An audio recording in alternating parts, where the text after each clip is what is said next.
Welcome everybody. Welcome to the circle, welcome to the community. Let's just take a few moments to arrive while more and more people are joining in. Just taking in the presence of everybody arriving.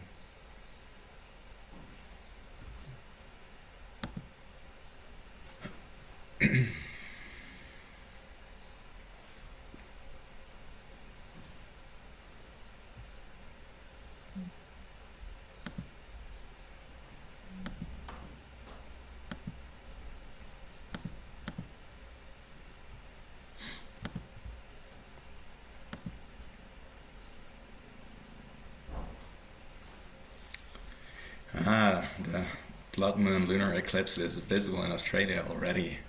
Wonderful, Pia. Thank you for letting us know. I think many of us are waiting for that moment. Whoever can see it from where we are. So I'm going to ask you, Julie, if more and more people arrive while I'm opening the space, if you could allow people in, and then we just start our gathering here. So welcome once again. Good morning, good afternoon, good evening to you.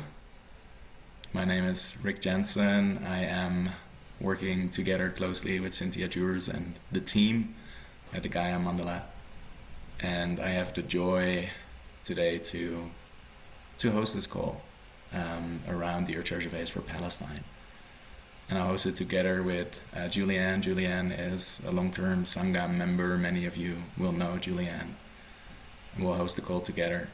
And Aoife and Sarah, mother and daughter, are present with us to bring us in about the Treasure Vase for Palestine and what the journey has been so far and where it's going, where it's headed. There's a lot of beauty actually to share. But before we do that, I'd like to invite 3 sounds of the bell. I'll invoke the lineage. I'll bring you into a little bit of the history of the Earth Treasure Vase practice. Where is all of this coming from? What is the roots of what we're doing here? And then I'll invite Julieann, Aoife and Sarah for first introductions. And then we'll take it from there. So while listening to the bell, it's this beautiful practice of Thich Nhat Hanh, of the Plum Village community, to really allow the sound of the bell to penetrate us, to really listen in such a way that we feel the vibrations, that we feel the sound of the bell entering into our being and just helping us to settle even more, to arrive even more in this space. So the invitation is to listen in such a way.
I'd like to imagine us sitting actually in circle, in real presence with each other.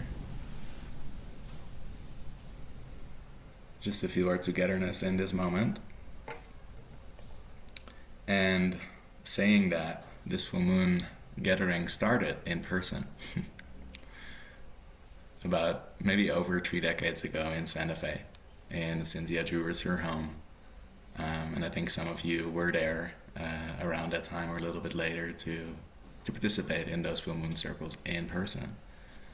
And that started after Cynthia had the opportunity to meet an old Tibetan meditation master, an old Tibetan hermit in a cave high up in the Himalayas in Nepal, in the Mount Everest region.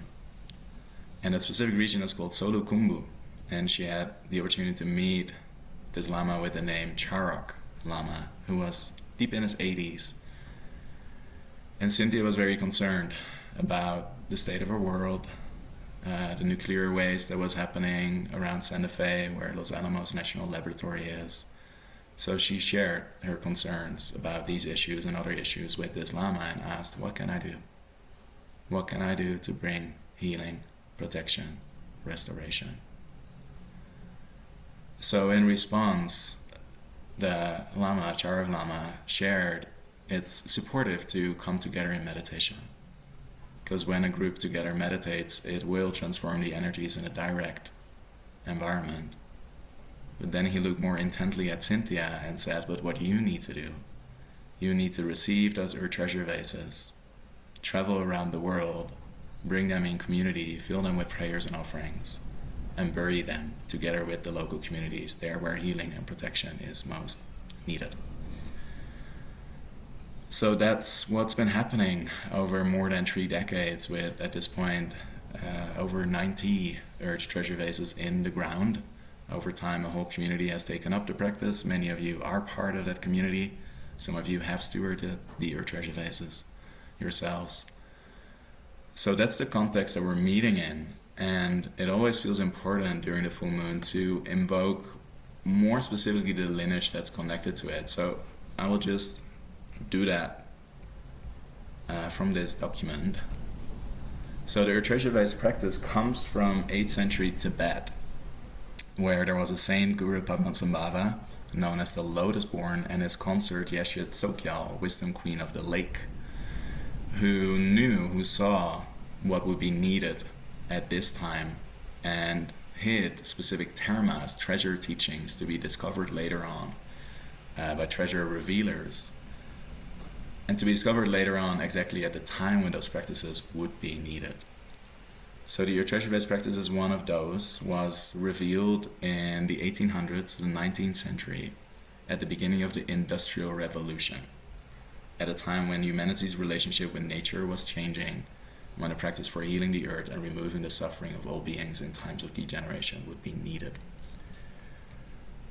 So this is the practice that was bestowed on Cynthia by Charok Rinpoche, the old Lama from Nepal in the cave. And it was with the help of the heart student of Charok Rinpoche, Lama Tsultrim, that the first 2 generations of the vases were crafted with sacred medicine in the monasteries of Nepal. There's as well a 3rd generation vases. They contain within the clay of these first 2 generations with the sacred medicines. And these were crafted under the guidance of Tewa elder and potter Marian Naranjo, who resides in the Pueblo territory in New Mexico. And then we often like to name as well Auntie Margaret Catherine, who was an Australian wisdom keeper, who's not with us anymore in physical form. But she accepted the Earth Treasure Vase practice as a teacher and brought several people in this community together as family when they went there on pilgrimage, and was supportive in burying Earth Treasure Vases on that land.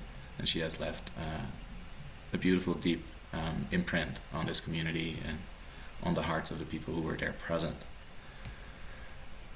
So, and then of course, Cynthia Durs, who is not present with us today, but of course honoring her and her practice, and we are here because she heard the call and followed through.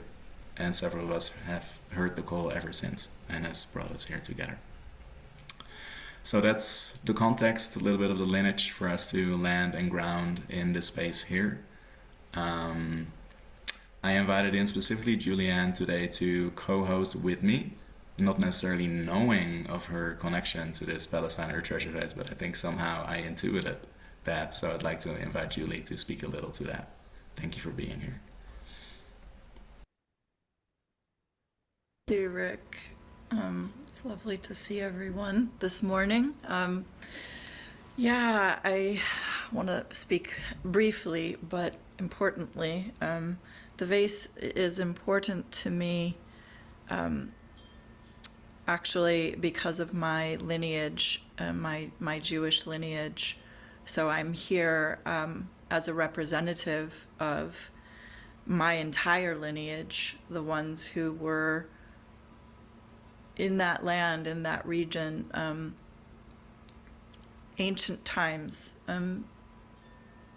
connecting and reconnecting to our earth goddess Ashera in that land, as she was named, who actually gave birth to Yahweh and Allah and all the gods.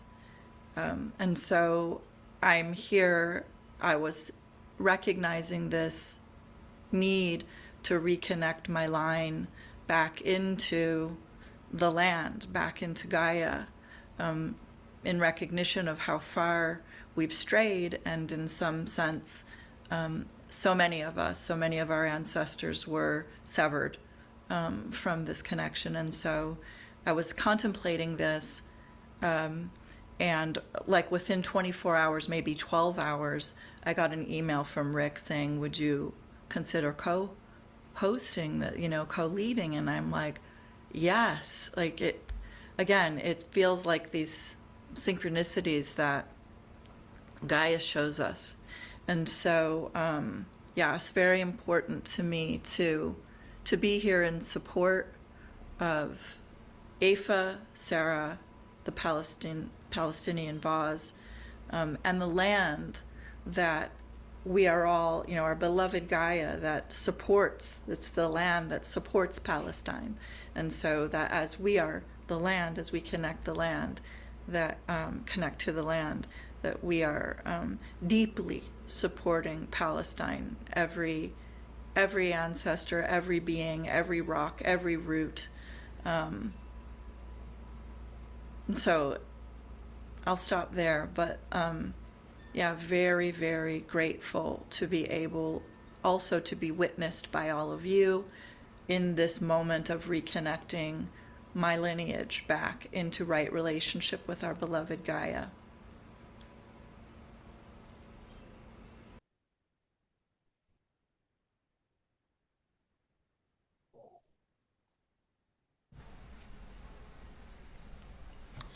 Beautiful, Julianne. Thank you. Aoife, we met 2.5 years ago in Plum Village, France, where Charlotte and I spoke about the Earth Treasure Vases. And then it was you and your mother, Sarah, who were like, wait a second. We need to get an Earth Treasure Vase to Palestine. Would you like to speak a little to that moment and to who you are, and just as ways of introducing? Sure. Thank you, Rick. I can't believe it's been 2.5 years. Wow, what a journey. Hi, everyone. It's really wonderful, wonderful to be here with you all, to see some familiar faces and also many new faces, many new faces. So, um, I thought I'd share a little bit about the journey of the vase to date, because as Rick reminded me, this will be the first time that the Gaia Mandala community has been in presence with the vase, many, many people for the first time. So first of all, I would like to just, if you can see, this is the Earth Treasure Vase for Palestine, which already has many gifts and many blessings that have been bestowed on it. And they're a beautiful thing. They have a power of their own, I have to say. Each vase has an energy of its own. I was recently lucky enough to be on retreat with 7 Earth Treasure vases, and a group of us were able to hold them, be with them for a few days, and they really each have their own energy, their own messages, their own medicine, and it was very powerful to be able to experience that. Um, so Yeah, first of all, I suppose I'll just introduce myself and maybe I'll hand over to my mum just to introduce herself. I'm Aoife Franklyn. I am originally from the States, I guess, but I'm a citizen of the world, really. And currently in Ireland, but also living in London. And I suppose just to give a little bit of backstory as to my connection to this practice, I don't know, I have been in spiritual communities my whole life. My mum was pregnant with me, she was in the Zen Buddhist center monastery. So I suppose Buddhism has been a part of my life since before I was born, actually. So it's very interesting to be coming back to it in this beautiful way. Actually, I didn't really expect this.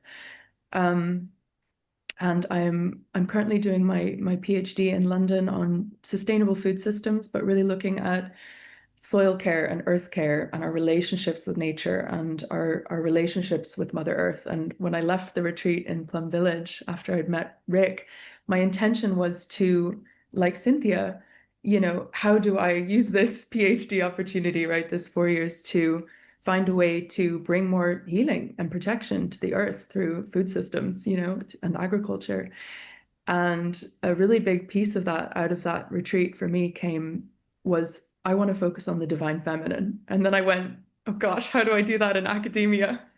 So I've since found a way, so that's what I'm focusing on currently. And previously I worked for about 10 years in international sustainable development, including 3 years in Afghanistan. So that's really where when I was in Plum Village 2 years ago with Rick and the Earth Treasure Vases were introduced, Charlotte, who has also worked in Afghanistan for 10 or so years and was stewarding the Earth Treasure Vase for Afghanistan, the vase was there. And I felt a huge calling. I mean, Rick didn't mention, but I burst out in tears. I was so in front of, 30 people in the room, I was so moved by this work and this, by the vase and the fact that this community existed and was doing this kind of work. So that's and then of course we asked, is there a vase for Palestine?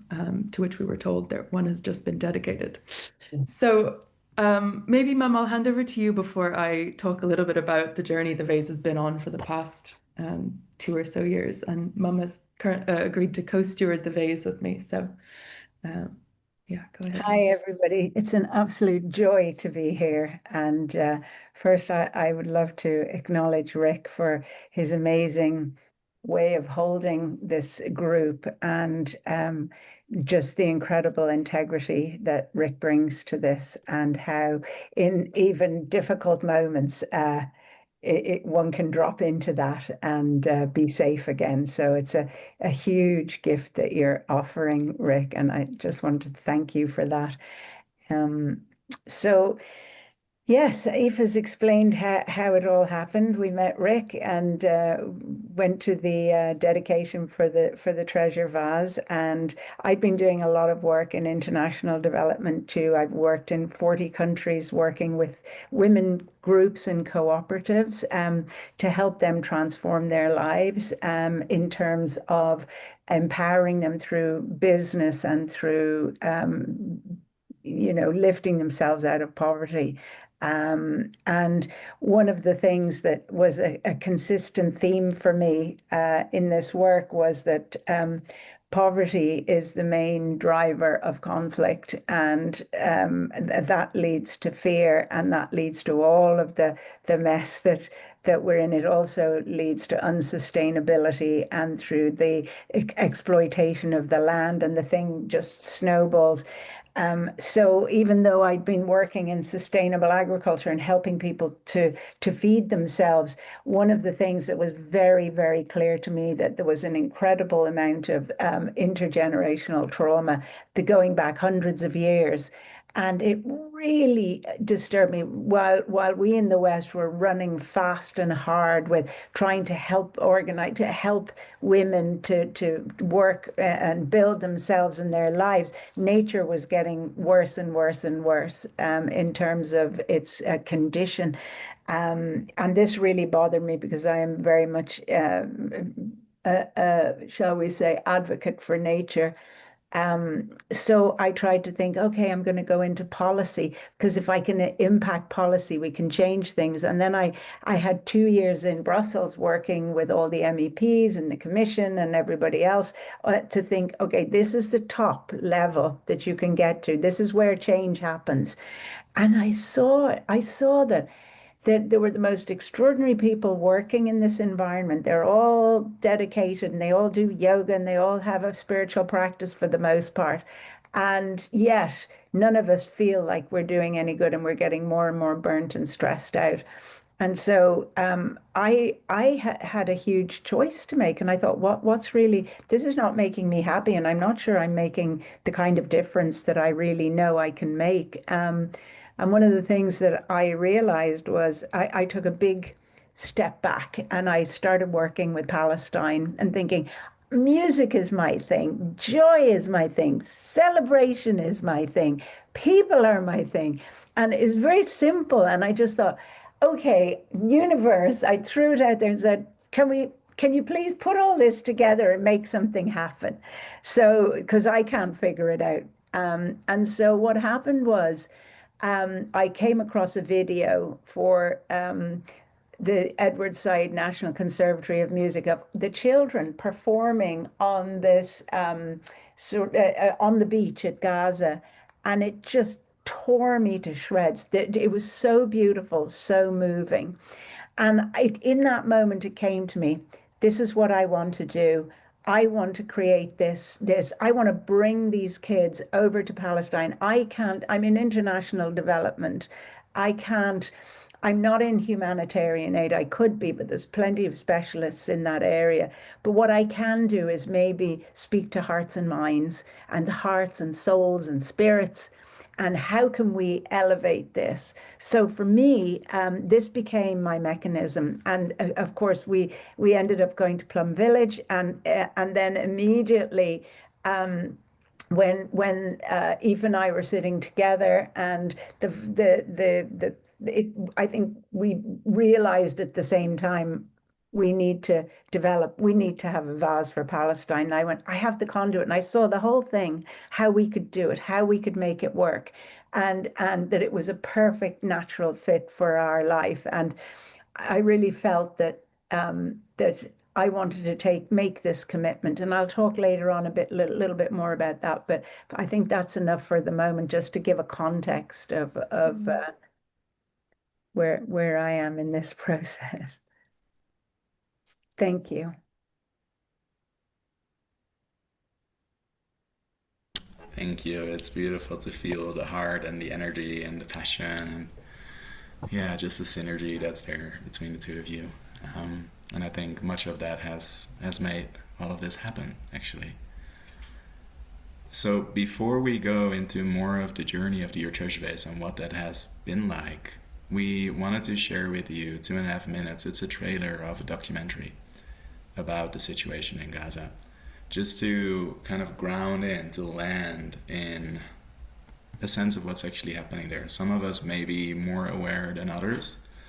I think we all feel in our own ways what's happening, but it just feels like a good way to ground in and to give the context for our further conversation. And there will be an invitation as well at the end of the call around this specific documentary that we'll share. So it's always fun, the technicalities. Screen share.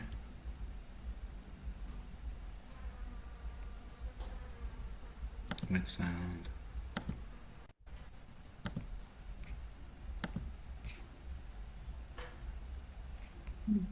So now I need to go to YouTube.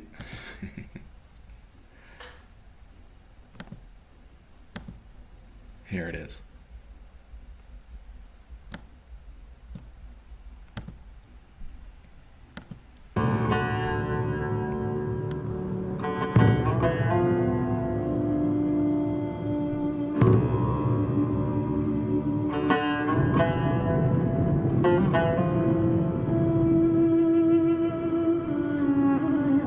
I heard the stories of the pains of how people were tortured in these places. I never believed it until I saw.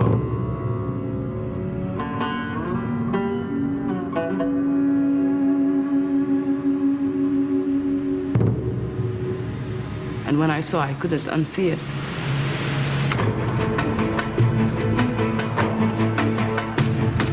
It's so important for people to understand colonization in order to understand what's happening in the world. And here in Palestine, it's happening now.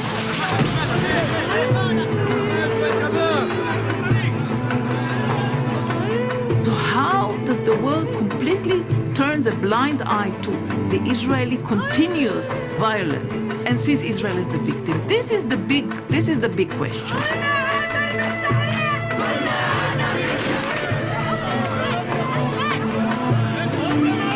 I would see it and still get surprised every single time that how could this soldier just shoot me? We're so dehumanized to the point where they can come and they can exterminate you because to them, you're nothing but a rat. I'm not pro-Palestinian, but I'm pro-truth. And the truth is, the Palestinians have been oppressed and suppressed and murdered and controlled and dispossessed for decades. That's just the truth. There's no post-traumatic stress disorder here because the trauma is never post. فلتتجلى فيك روحي فلتتجلى فيك سمائي فلتتجلى يا إلهي فلتتجلى فلتتجلى فلتتجلى. Your brother and your sister being in chains will not make this experience on earth acceptable. Your chains will be still held by my chains. And unless I am free, you won't be free.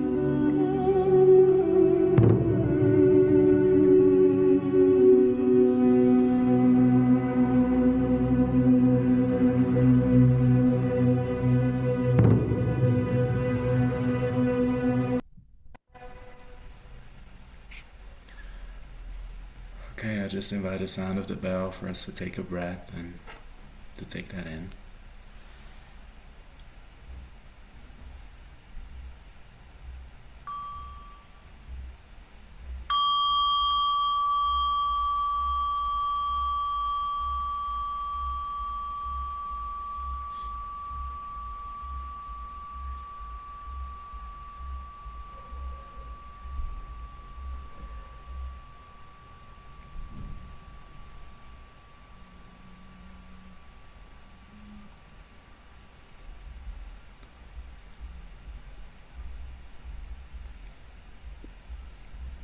And Aoife, maybe as a way to bridge into our conversation, I remember in our call before this call to prepare that we were speaking about the balance between upliftment and the harsh reality that's true as well.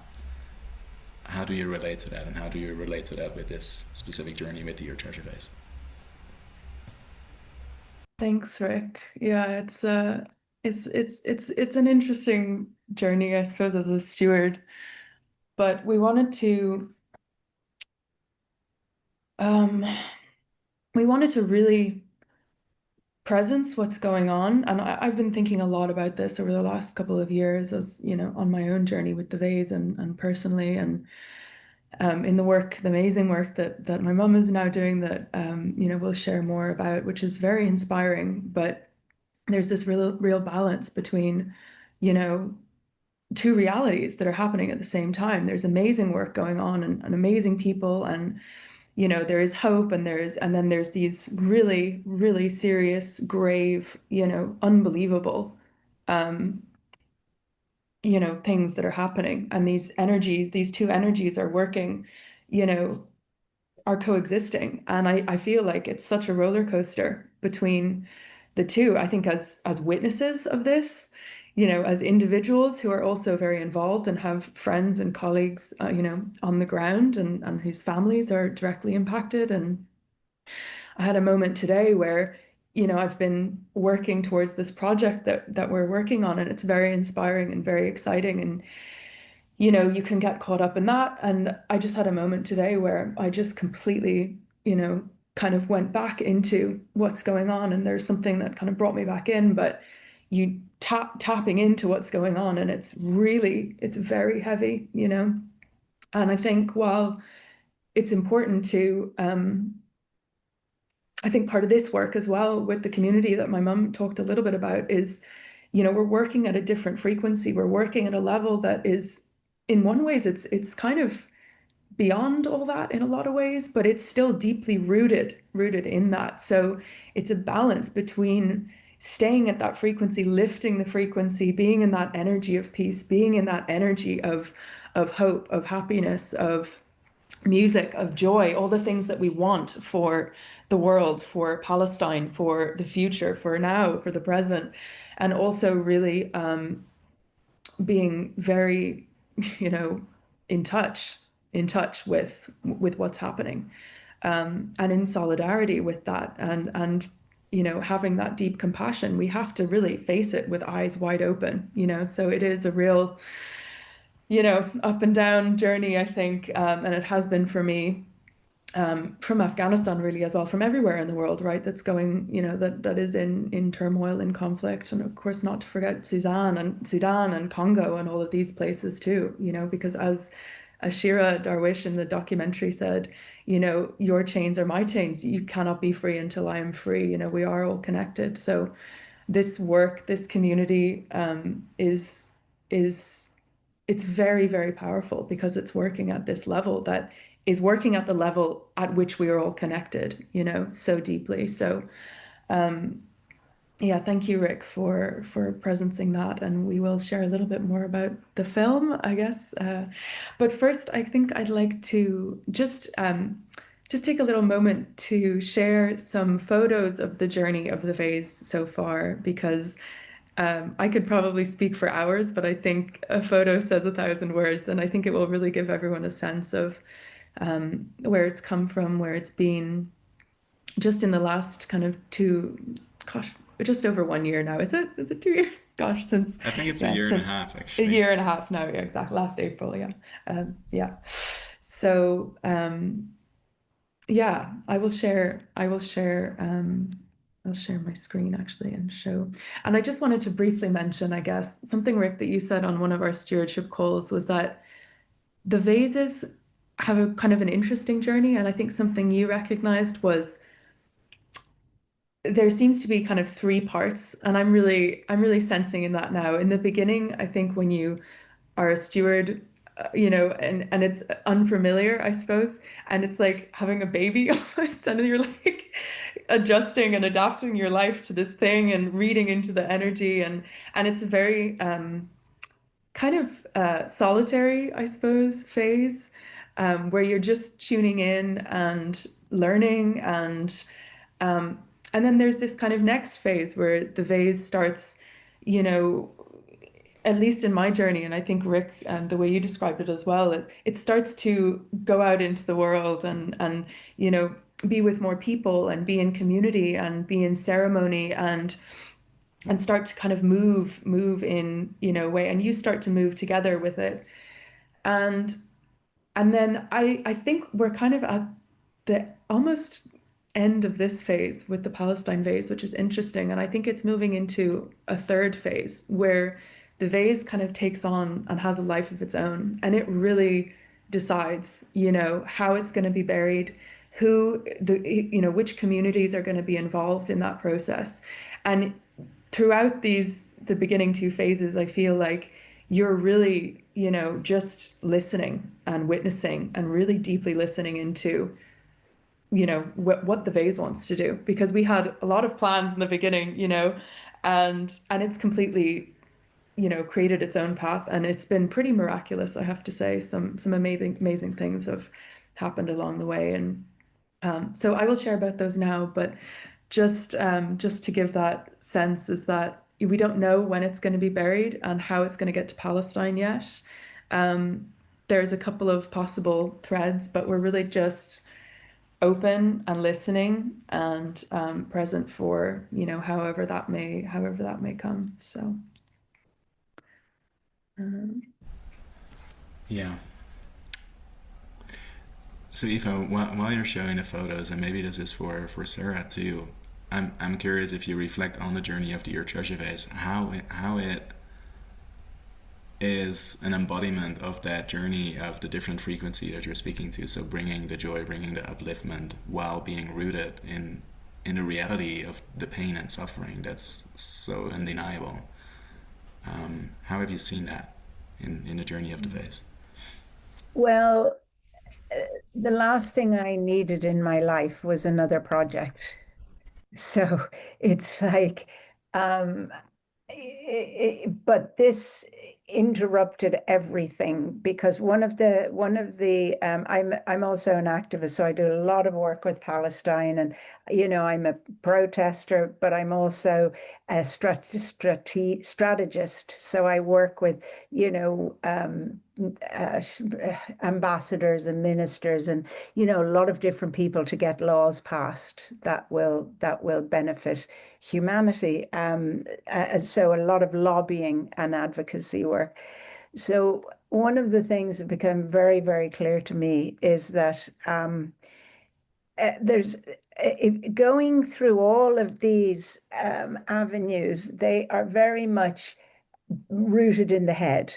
They're rooted in the mind. They're rooted in the we have to do certain things and we have to struggle and it's very difficult and it's very hard. And the more we come from that place, the more it compounds it. It gets us all stuck. It's like running. It's like putting your foot on the accelerator when you're in a mud slide. The more you put your foot on, the more the wheel spins. And I feel like that's how the world society has been organizing itself. And I feel that with this particular new, I don't know, visitor to our lives in a way, the thing for me that was how can we, this is beyond everything we know. And I started to look at frequency and spirit, and I thought, this is about what can I bring to the children more than anything? There's not enough consolation. There's not enough food. There's so many. But what I can give, it's very small, but what I can give is a sense that there is hope, that there is a way, that there is a future, that there's a path, that there's a whole life ahead for those, and we can support them to have that life. That we can carry their tears, we can hold them, we can create extraordinary things, and it's like this whole journey with the vase has just brought about the most extraordinary miracles in every single way. The impossible is being accomplished right now. The absolute impossible. And this is because Aoife and I talk about this a lot, and we're very busy and we're organizing this big thing and we're stressed and this, that, and the other. But at the same time, we sit back and we go, you know what, this is just bigger than us. And I know it sounds very cliched, but when you look into the level of frequency, and you drop into that level. It's like meditation. You drop into it, and it changes everything. And you start to see ways, but you also start to connect with help. You start to connect with people who want to support. You start to connect because we all want to make a difference. There isn't a single person on this planet, well, maybe one, that does not want to make a difference for Palestine. We've seen it all over. So it's like becoming an open channel for this part of it. And everybody is stressed, everybody's upset, everybody's depressed, everybody's feeling helpless, angry, tired, you name it. Humanity is bruised and broken by this particular situation. And I've been there. I don't want to be there anymore. Where I want to be, I'm holding that. But where I really feel my work is in the celebration, the joy, the future, the quantum field, the positivity. How can we help? What can we do? And I've been finding that by by being the peace, if you like. I mean, I can, talk about peace and come up with all kinds of strategies, but by just being it there, you create it, because there are all these other people who want the same thing. So everybody's come in to help. And beyond what I could have imagined, dreamed, or every time I make a phone call, some miracle occurs. Or I dial it today, just before the call, I dialed an accidental number.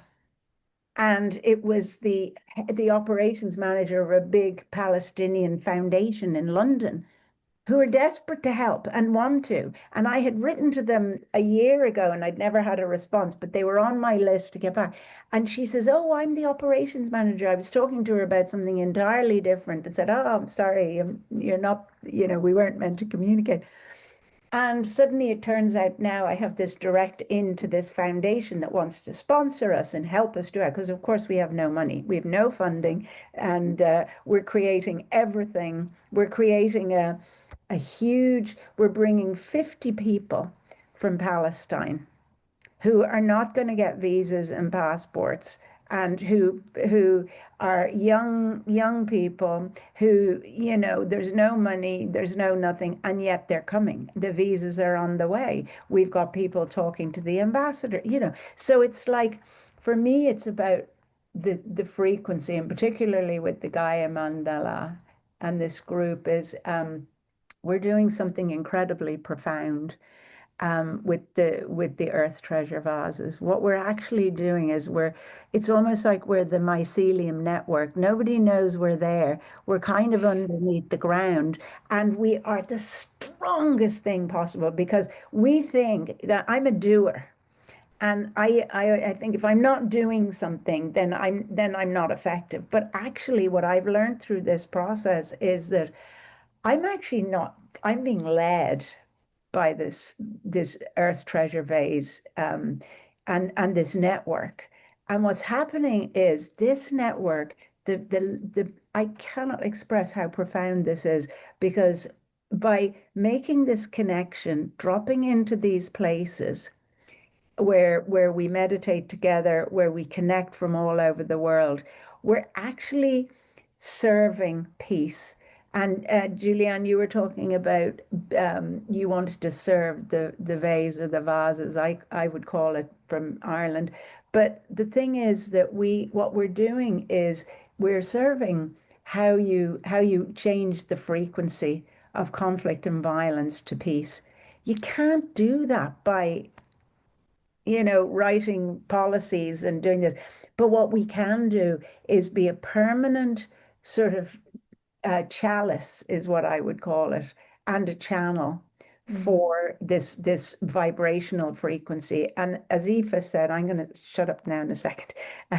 What Aoife was saying earlier on about, well, we don't know when it's going to get to Palestine, because we're in complete honor and deference for what is right, and the perfect opportunity will present itself. It has nothing to do with us. So that's what we're open to. So we're in a sense, that's how we're serving it. We're kind of taking the opportunities, and we're not going, "Oh yeah, she'd be a great person, he'd be a great person," which we did in the beginning. But actually, we're just waiting, going, "No, it's not the right time." And maybe it's waiting with us because the time isn't right for it to go to Palestine. Maybe it's not the right time. And we are holding that peace, and I mean PEACE. We're holding it and we're building it. We're just, we're bringing in a lot of blessings, and we're really kind of bathing it in all this positive, kind of like the monks in a way, when they went round and gathered all the blessings and the artifacts. It's like that's what we're doing, I feel, and we're not ready to stop, because we don't have the feeling yet, or the sense that the vase wants us to stop. Thank you. I think Sorry. I think just to your lovely question as well, like how has this shown up in the journey of the vase, the kind of the difference between these two energies, right? This deep sorrow that so many people are feeling, and that is this deep tragedy that is happening, and this upliftment. I think we're like, wherever we've taken it, it's been this incredible portal for healing, and this opportunity, I think, as well, for anyone who comes into contact with it. First of all, like, it's been so inspiring to anyone who isn't familiar with the practice. We brought it into, a meeting with the chair of the board and the charity that supports the organization, the organization that my mum is working with, Pal Music UK, and everyone's shocked and baffled, but I think it touches in something very deep in people that they've forgotten, right? It's like this there, it's a remembering when people realize that this work is going on. It's like, wow, there is another level, there, and it's people are just, they're uplifted, and there's smiles, and whenever, we raise it tentatively on a meeting, because sometimes you don't know, it's like people, like, you don't know how people are going to take it. It's always just met with wow and awe and, oh gosh, I'm so glad this is happening. And as Mum's saying, like, once you open yourself up to this level of working, it's like angels are everywhere. People just come out of the woodwork and go, I want to help you. I want to help you do that. And, and it's like literally miracles are happening with this. So while it's been, and in spaces that are quite intimate, right, that we take it in for ceremony, or where we allow the space and time for people to be with the vase, be with Palestine, it's a real opportunity for people to just, like, express everything that they've been feeling in a way where they feel heard. Because I think part of this is, like, we're all so upset by this, but there aren't many opportunities for those feelings to be, like, heard, presence, moved through us, right? We're all going through a tragedy as well. It's like, in World War II, right? So those spaces where, people are able to actually just offer their, their authentic experience, and how they feel about Palestine, that's been very powerful. So I think, and very healing, very, very healing in those spaces. So I think, Rick, that's just one example Beautiful. of how it's been in those two kind of energies. Yeah. Yes, and in this way you're speaking as well, to the opportunity that's here for our community present today is to be with the vase, and as well to express yourselves with what's stirring for you, listening to this conversation, seeing the little video clip, feeling the energy of the vase. So we'll have space for that after the meditation, to open that up for your own prayers, for your own offerings, for this specific Earth Treasure Vase, but as well for any reflections that are stirring with you. But before we do that, Aoife, I would like to offer you the opportunity as well to just for a few minutes, maybe 4 or 5 maximum, to show the photos that you'd like to show. Yeah, sure. Yes, I do realize we've gone a little bit over time. Rick has been very kind to us. He did say there would be a ringing of the bell, but that didn't feel right. And I think what's being shared is so valid and meaningful, that it's right to take the time for that. Yeah, thank you. Okay, so as Rick said it briefly, I will just share some photos of the journey of the vase so far. Can you see my screen? Lovely. Okay, move my little toolbar out of the way here. So, so the top left is where it was initially dedicated in Santa Fe, New Mexico, all the way back in April of 2024. This was before I even knew the Treasure Vase practice existed. And then myself and my mother went on a retreat at Plum Village with the Conscious Food Systems Alliance. So, connecting back to Gaia and how we heal the earth. This is an organization that works with how we look at agriculture, sustainable agriculture, in a spiritual way, really. So this is the retreat that we were on that really kind of birthed this whole thing and our connection. There's Mum teaching the monks how to compost. I just love that shot of all the all the compost coming out of the bucket. These are some of the workshops that we were on in the bottom, kind of the bottom left. And actually, Rick, I found a photo of that first circle we had where you had shared the Earth Treasure Vase practice. So that is the vase for Afghanistan, and I believe, was it Spain? The vase for Tibet. Tibet. Wow. Okay. Yes, the vase for Tibet. And then this is a beautiful shot of the Buddha that we took after a very very powerful meditation, actually, in one of the morning meditations. And then Lara, who I'm not sure is on the call, but brought the vase from New Mexico to Heathrow to me in London. She was on her way through, and so after we had spoken with Rick and had said that yes, we would love to be involved in the journey of the vase, Lara brought this vase all the way to Heathrow. So this was June of 2024, and then the next, I suppose I spent some time with it, but then the next big trip, I suppose, that the vase had was it went to the Krishna Das concert, which was at Union Chapel in London, and I actually managed to email the organizers, and we had it on stage. So I don't know if you can see, it's very dark, but the bottom left, it's right in front of Krishna Das, and I don't know if I can really briefly show this clip if the audio is working. Yeah.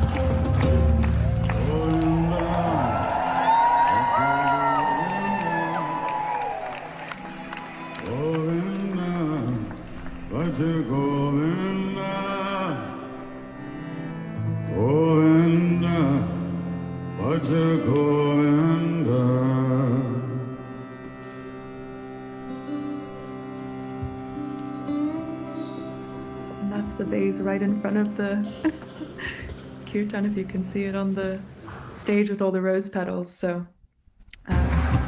anyway, that's just to give a sense of, yeah. So that was quite a powerful moment. Oops, they're all playing now. I don't know what's happening. Okay, just briefly, this was on my PhD retreat. We're all looking at sustainable food systems and how we can, transform the food systems.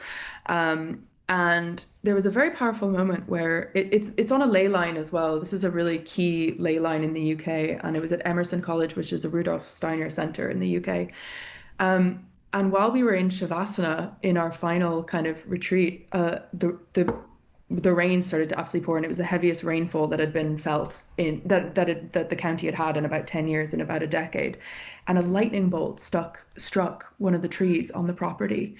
And I just thought it was like nature's way of saying, wake up, like I am here. And, no coincidence that we were on this retreat on, how to solve our food system. So these are just some photos of, we took the vase on pilgrimage into the Santa Monica Mountains when I was back in California. The vase has traveled, I will just say. This was on a retreat in India that I was very lucky enough to attend in Rishikesh on an embodied movement retreat. And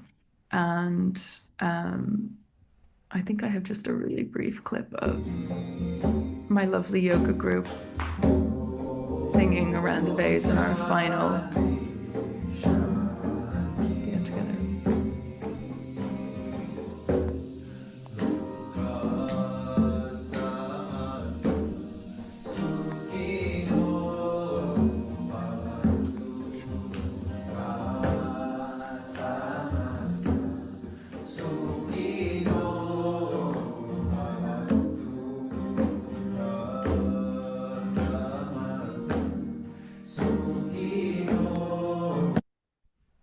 Sorry to cut it short, but yeah, Loka samasta sukhino bhavantu. May all beings, well, there's different translations, be happy, be free, be at peace, And we visited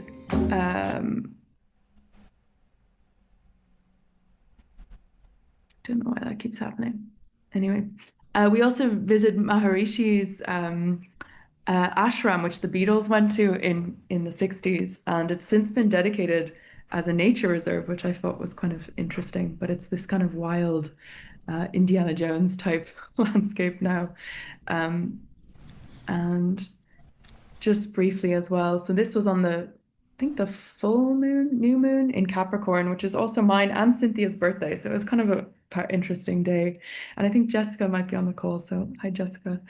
She took me on a beautiful. Oh, hello. Oh, thank you for joining. Mhm. So Jessica, I met through Julieann actually, and she took me on a beautiful sunrise hike up the San Gabriel Mountains, and we had a beautiful ceremony for the vase. So thank you, Jessica. You're welcome. These are the mountains behind me that she's talking about. Mm-hmm. Yeah, it was very beautiful. We have a minute left there, Aoife. Okay, so just briefly, this is an evening with some young Palestinian and Lebanese and Syrian musicians who are connected with Pal Music UK, which is the organization that my mum works for, and this is at the house of the chair of the board to welcome my mum as the new director. So this was happening kind of after we kind of took up the vase, which was another really interesting way that, you know, our two lives kind of merged. I guess I'll just play 2 seconds of this clip, but Wissam is also a conductor and a flautist, and we had a beautiful moment of presencing the vase, and he played some music and spoke, and it was just a really beautiful evening.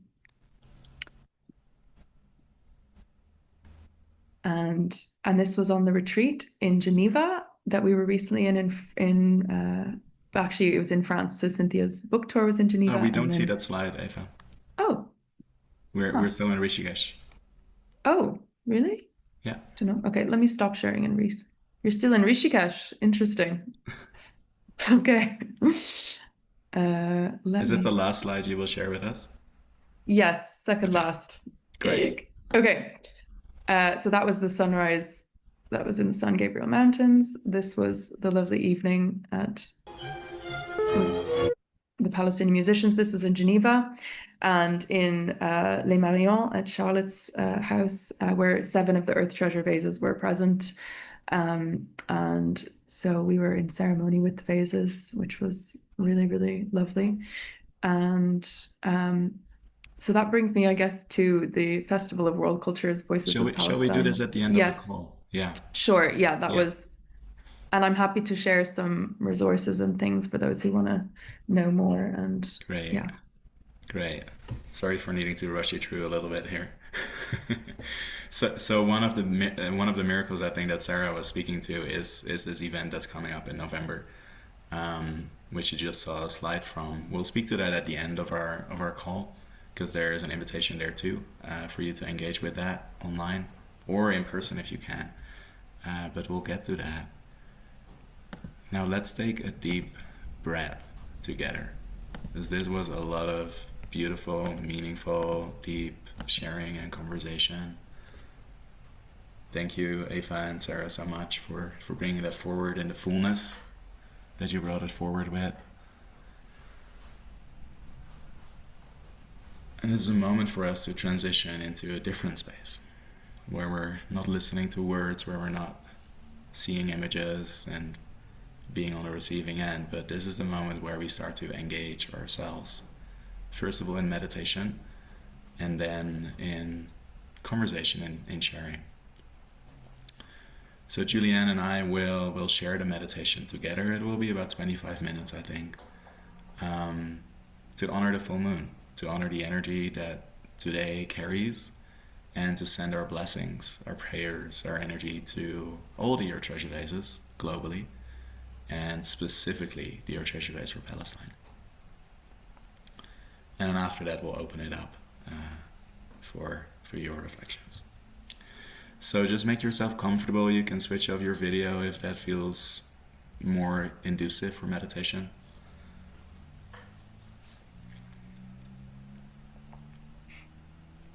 And Julie, I will start the meditation, and then you can chime in when I let a pause come.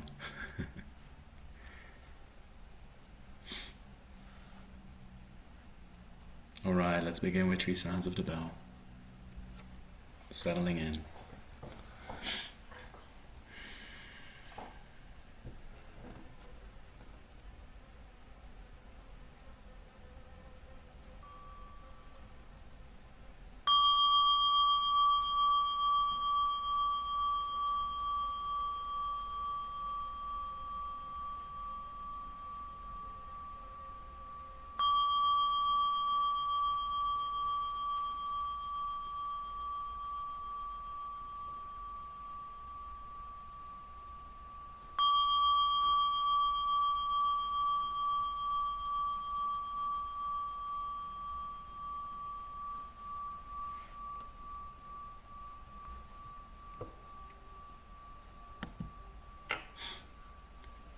Let's begin by taking a few deep breaths, breathing in and out, deep, slow.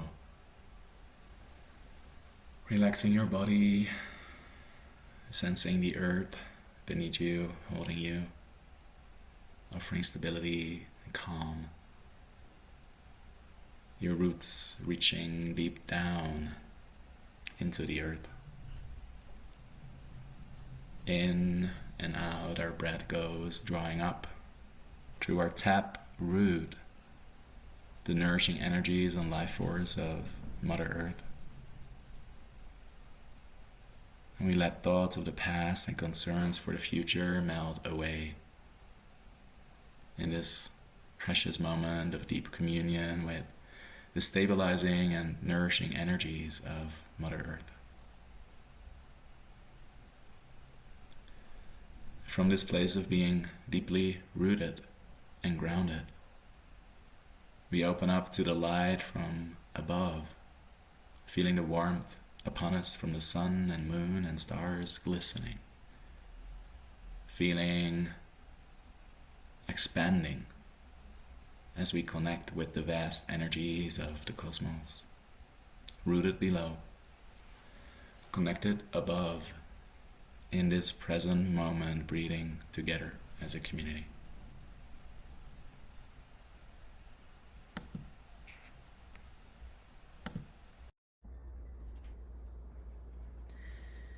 And now, let's feel our connectedness to this special place that you sit on the planet right now. Feel your relationship to the soils, the stones, waterways, the forests, flowers, all the communities of life who call these habitats their home, just like you, and who also receive stability and nourishment from Mother Earth and the warmth of the sun and moon, just like you.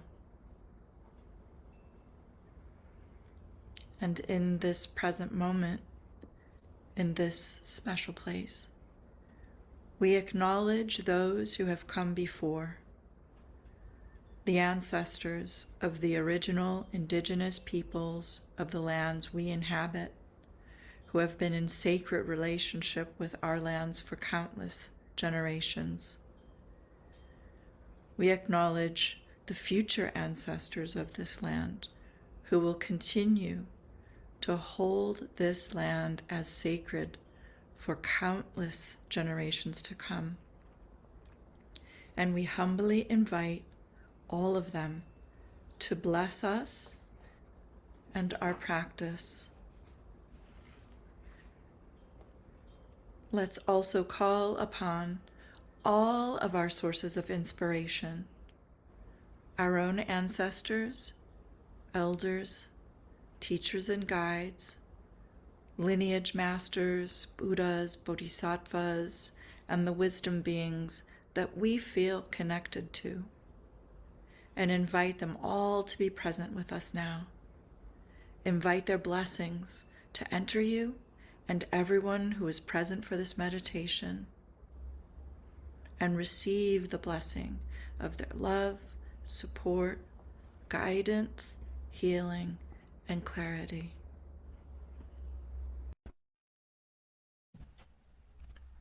And as this blessing enters you,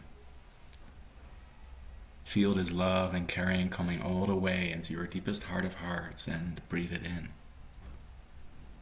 And breathing out, send this love to everyone who's present in this circle. And breathing in, receive the love that's being sent. Breathing out, sending. Breathing in, receiving. Like the ebb and flow of the tides washing blessings amongst us in this circle. And as well starting to expand your focus to include your friends, family, community, and all of those who this practice may serve. Our circle gradually grows from our home, neighborhood, bioregion, country, and continent, to include all beings, in all places, everywhere. Embracing the whole planet with our love.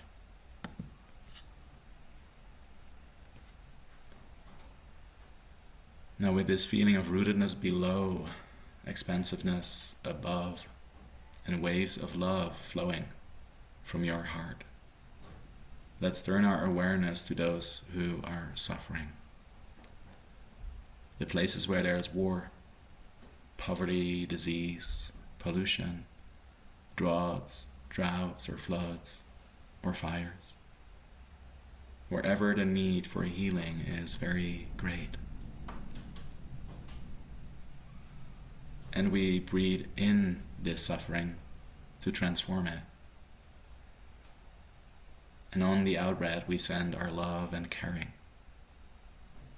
to relieve the suffering of the earth, her people, and all of life, all around the whole planet.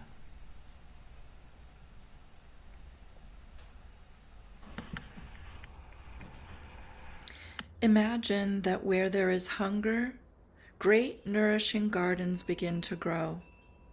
Where there is thirst, fresh, clean waterways spring up.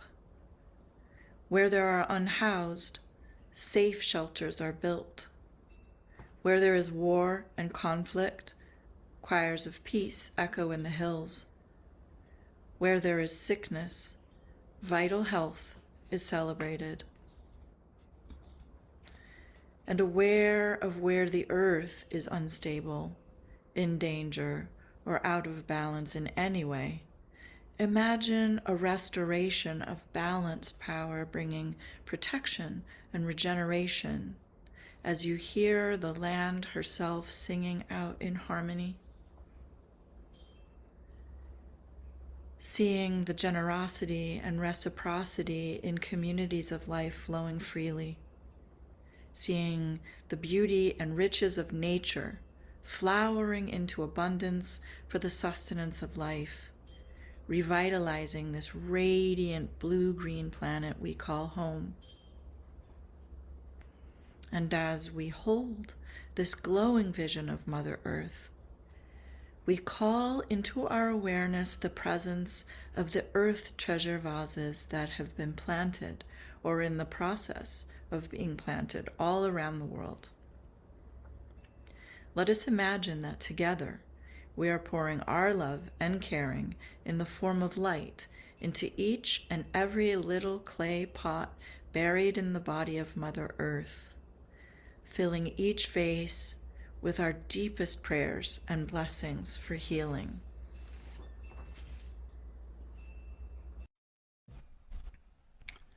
And imagine each Earth Treasure Vase radiating light in every direction, sending healing and protective energies wherever it is needed, in whatever form it is needed.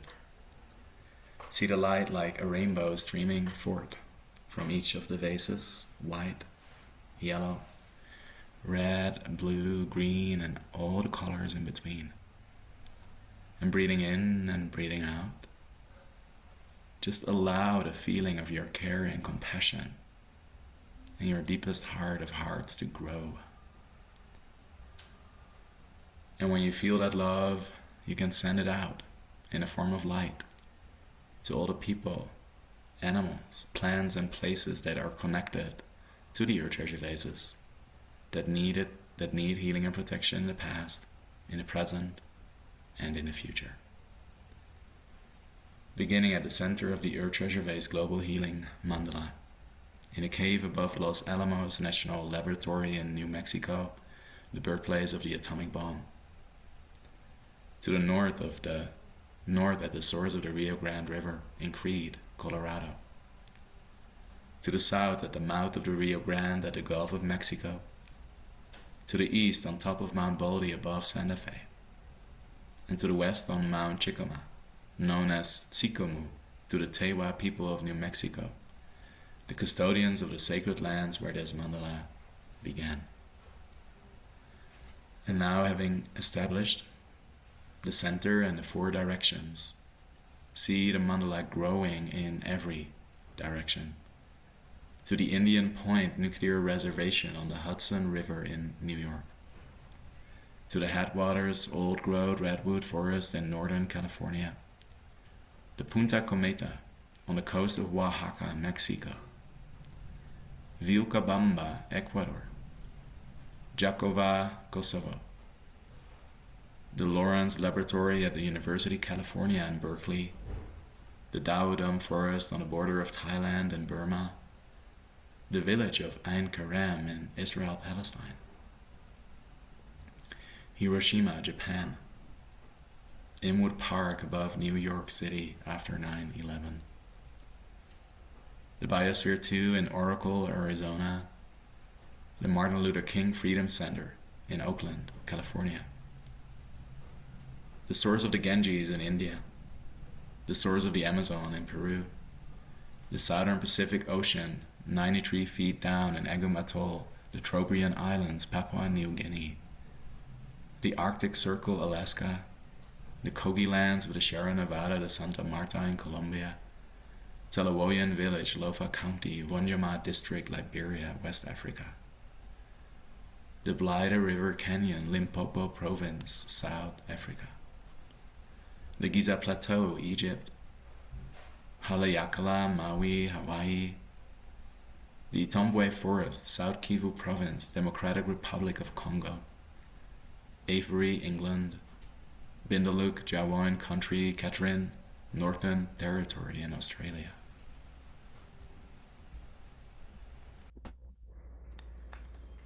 To Garbanmang, Arnhem Land, Australia, the Mackenzie-Kin Park, Ottawa River Valley, Ottawa, Gatineau, Canada, the original garden in Findhorn, Scotland, the Great Stupa of Buddhanath in Kathmandu, Nepal, the Flint Hills of Kansas in the heartland of North America, the Santa Cruz Mountains near Silicon Valley, California,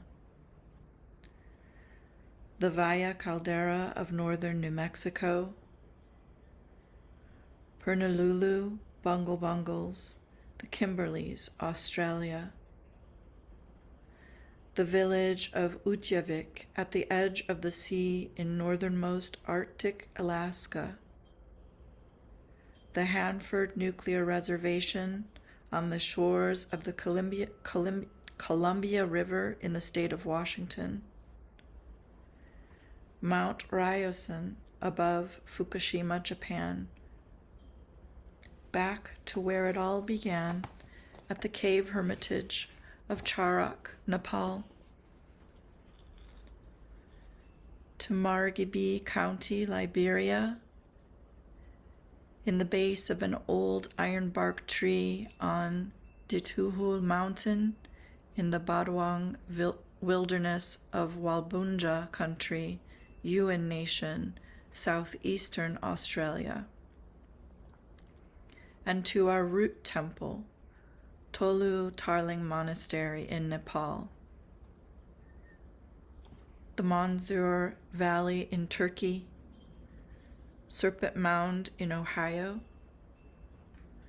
the Ashaninka Spiritual Portal, Campa do Rio Amonia, indigenous land, acre Brazilian Amazon, bordering Peru,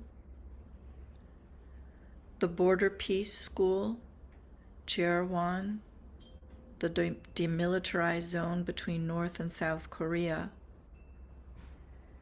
in Nabu Simake, Araco territory in Colombia, in Akaroa, Te Waipunamu South Island, Aratora, New Zealand, on Mount Parnassus, above Delphi in Greece, Pian Grande di Castellcio of the Sibillini Mountains, Umbria, Italy, in Way Awichin, facing the Wind Cates Park, North Vancouver, British Columbia, Canada. In a sylvan wood near a creek that flows into the Potomac River in Washington, D.C. In eastern Tibet, next to a high-altitude turquoise lake, Fontum Filisum, Happy Well, flowing by a creek adjacent to a chapel in the village of Helsum, Islik, Luxembourg. In the woods embracing Auschwitz-Birkenau, Poland. To the vase in Antarctica. To the vase in the Isle of Lewis in the Outer Hebrides, Scotland. The Saugatuck Dunes on Lake Michigan in the USA. And to the Highwood Valley in the Rocky Mountains in Alberta, Canada. Southeastern US Turtle Island, Chaconage, Tennessee. A vase called Coronama, planted on the shores of Lake Washington in Kirkland, Washington, near the Life Care Center where COVID began in the US. In the Permian Basin, New Mexico. Along Sweetwater Creek at the base of Marble Mountain in Denby, Vermont. To the vase called Cetacea in Provincetown, Cape Cod, Massachusetts, honoring the wisdom and persistence of our whale relatives. To the vase dedicated to the return of the salmon buried on the north coast of the Olympic Peninsula in Washington State, and the vase in southwestern Australia. Let's also include in our awareness the vases being stewarded right now. To the Bering Strait, to Chile, the Altai Mountains in Russia, a vase dedicated to healing racism in the United States, a vase for Bamyan, Afghanistan, a vase for South India, a vase for Spain, Taos, northern New Mexico, the Little Shell Tribal Territory in Montana, Triple Divide Peak on Turtle Island, a vase dedicated to Kairos time, a vase for the Paramo ecosystem of Colombia for the restoration of the waters of the world, Big Sur region, a vase for the Andes Mountains, a vase for Ukraine, a vase for Hungary, and the Earth Treasure Vase for Palestine.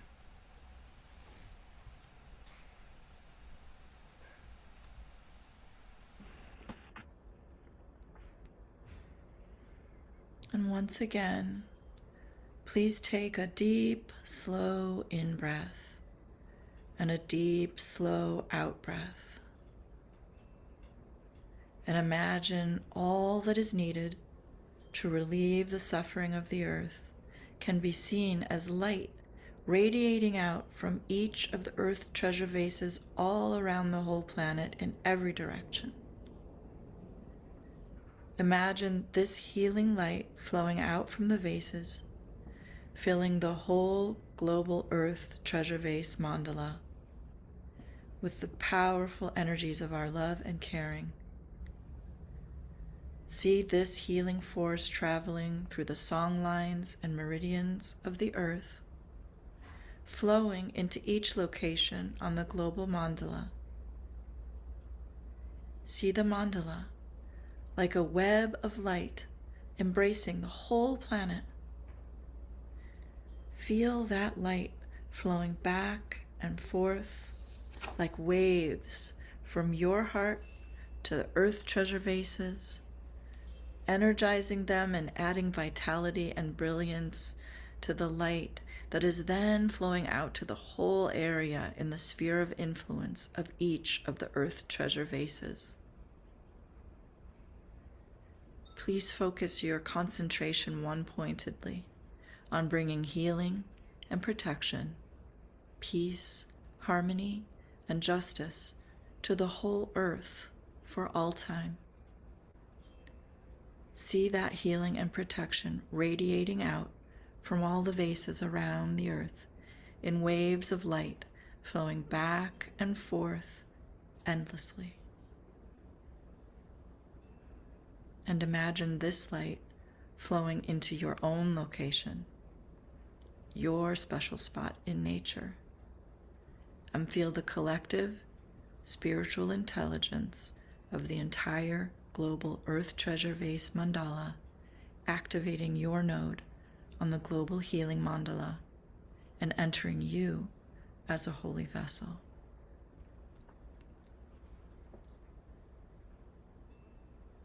And imagine that the healing is accomplished and the vitality of the earth is completely restored.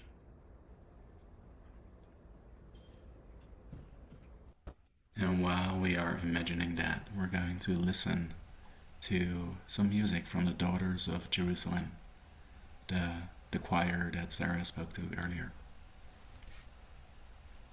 And while listening, just visualize exactly that the healing and restoration is accomplished.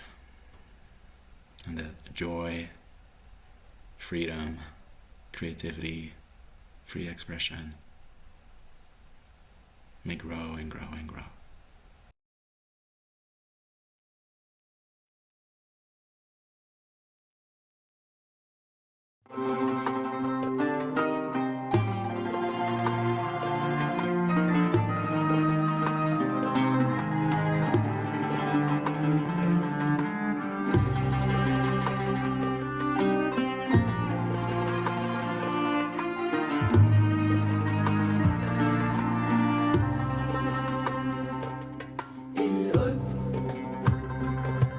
سكروها بوجه الناس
from this deepened space of awareness, of meditation, we recognize the great interconnected web that is life on Earth, of which we are each a facet. Let's give thanks for this precious sacred time and pray that the compassion and peace that is our true nature may bring supreme happiness and benefit to the earth and to all beings. With another deep, slow in breath and deep, slow out breath, let's bring our awareness back to our body, feeling our feet on the floor, grounded on the earth, in our own place, in our own location. Just taking a moment here with our eyes still closed.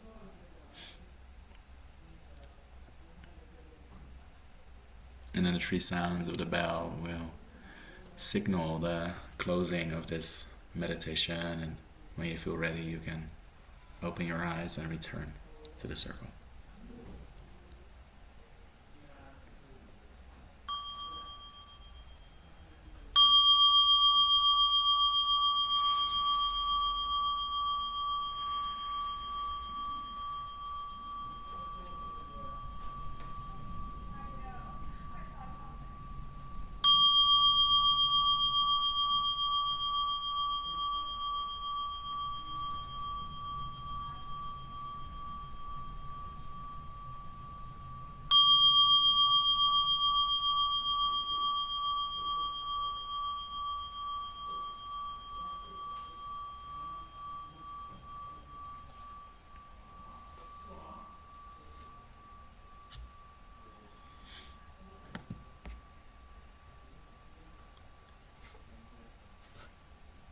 Okay, welcome back to the circle, everybody. Thank you for your deep presence and attunement in this meditation.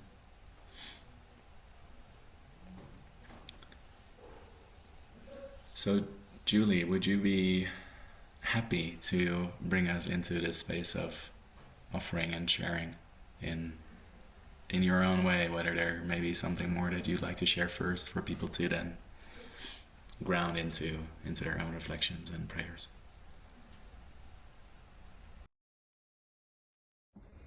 Yeah, I'd be happy to.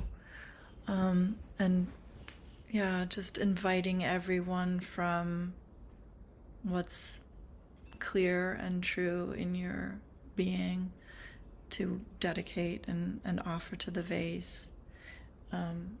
If I may, I'd like to just say once again that I return my lineage to Asherah and to the land that cradles Palestine and the holy earth that holds us all.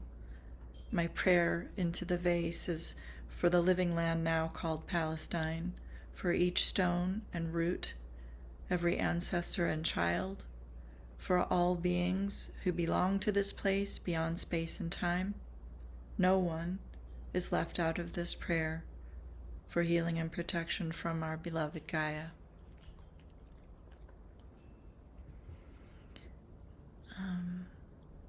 And I see Ray has your hand up.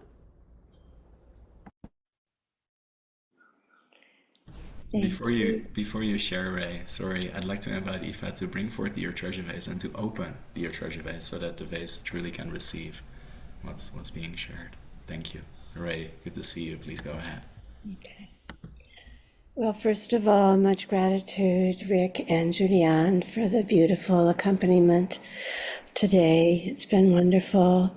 And Aoife and Sarah, such profound gratitude for articulating so well and so deeply the kinds of things that we're all experiencing around the suffering in Palestine and our efforts to uplift, to find joy, to maintain our humanity. So thank you so much for what you're doing, the way you're doing it, and who you are in that process. Thank you so much.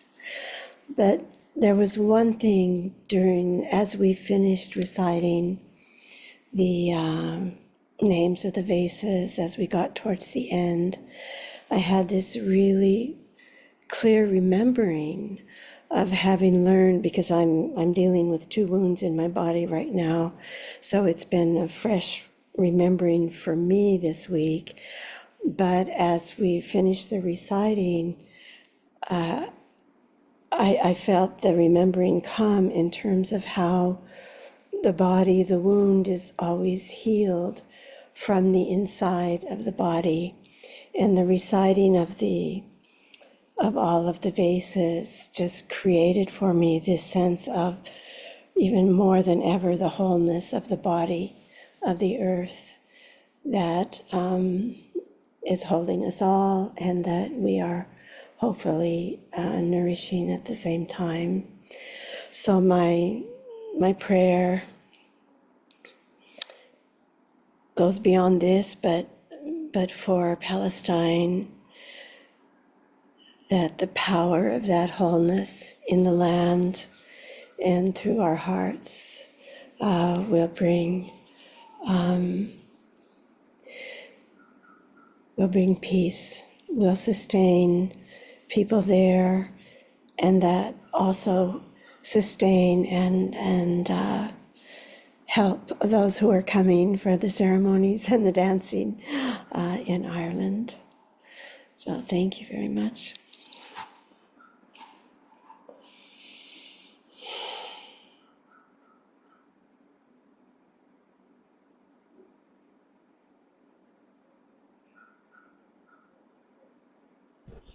Thank you so much, Ray.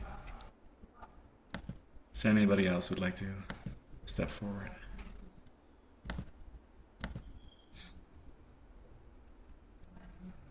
Marita, yes. Thank you, Rick. I have here a rock from the land where we buried the Auschwitz vase. Julieann and Corolla are on this call too. And this is a symbol of what I'll be sending to Cynthia to include in the vase, as we all knew that the Auschwitz vase and the Palestinian vase were dedicated together. I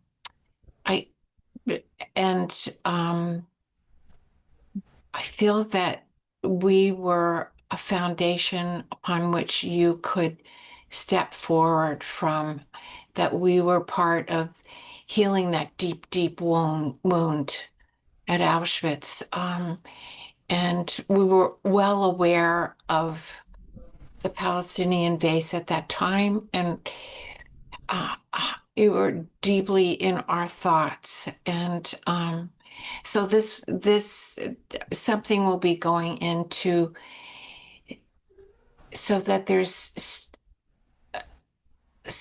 more strength with the connection between the 2 sister vases.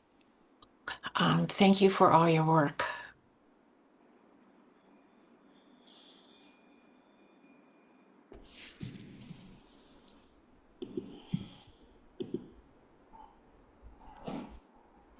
Beautiful, Marita. Thank you so much for making us aware once again of that deep connection that's there. Of the path that you've walked in service to that specific Earth Treasure Vase with some of the community. Yeah. Who else would like to share something? Wendy. And then Elizabeth.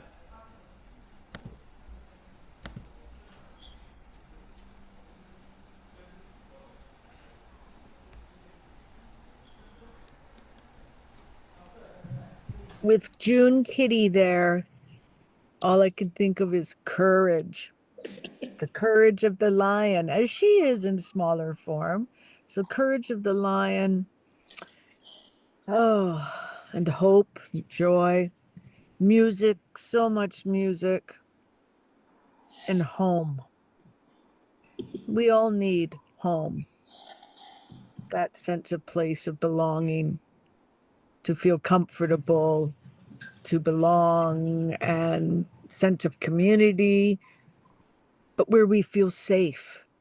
That is home. And home is our heart as well. So lots of heart into that vase, the rose quartz hearts, the rose petals, and may those beautiful people one day feel they're at home, that they have a home. And Sarah and Aoife, thank you so much for your courage and your hope and your prayers, and for doing this. We walk with you. Hands on shoulders, over hearts. So, aho. Thank you, thank you, thank you.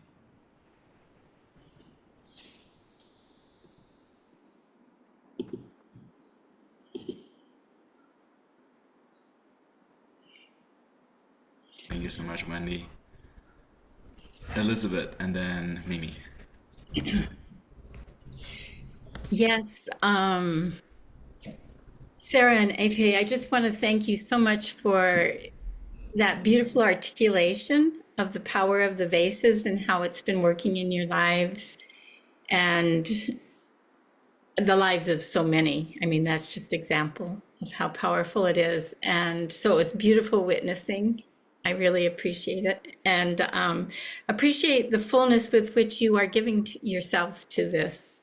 And a prayer that's coming to me, a few of them here. One is that the hearts that have been suffering in a way that they give themselves to the forces that are causing this suffering in Palestine be opened, be healed, and reach for harmony between the people. And I pray for the end of this suffering to come sooner than later, and for the deep healing that will have to ensue for all those who have suffered loss and pain. And I will add to Wendy's prayer of everyone feeling their homeland, feeling their place, and knowing that it can be shared and shared with love. Thank you.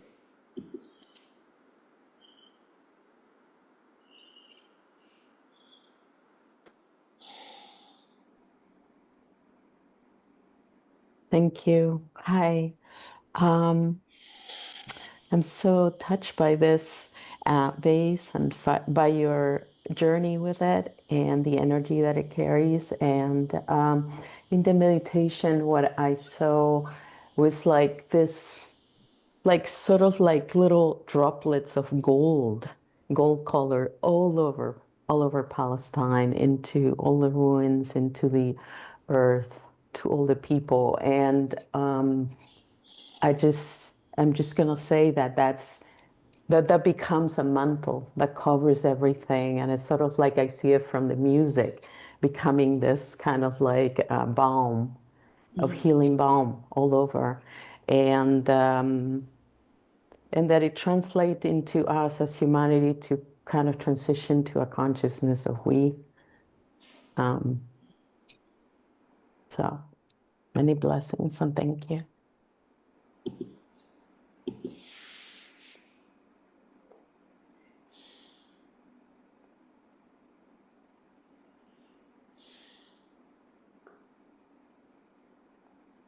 Jessica, do you want to? Oh yeah, I was just waiting. You don't have to hold the vase up because you already have what I'm referring to. For 23, I guardian the new moon more than the full moon, and the mountains that Aoife was showing us in her slideshow are the ancestors of those mountains speak to me, even though I'm not a genetic descendant of them. And they send to this land where the vase is going power and protection. Many, many ancestral warriors from this mountain you see behind me. And for 23 months, I have sent that there.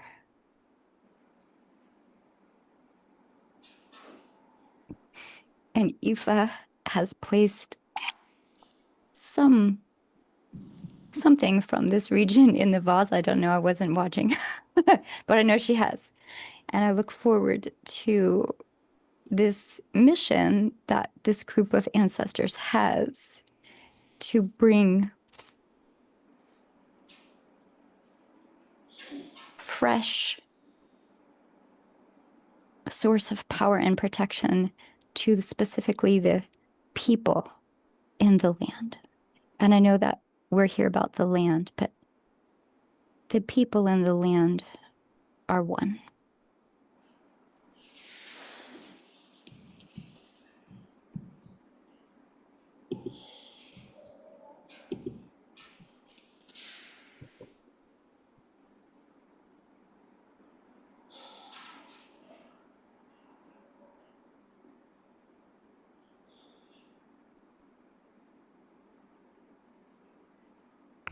Is there anyone else that would like to offer something?